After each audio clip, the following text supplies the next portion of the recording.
Ito guys, oh. Nagawa ko ng video tutorial ng paggawa nito. Poste po yan, oh. Ginawa natin marmol effect. Ganyan siya pag wala pa siyang guhit. Ito yung may guhit na, oh.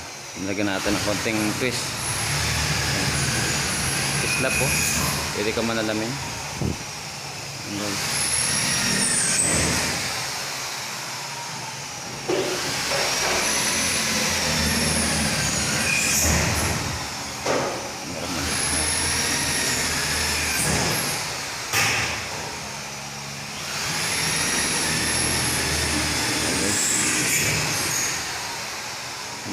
Guhitan na lang natin yan.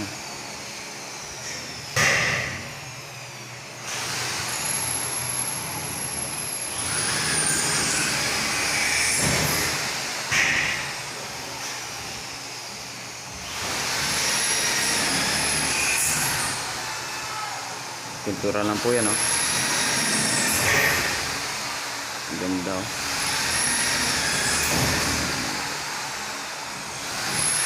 Nalagay ko sa YouTube channel ko ang ano yan, tutorial.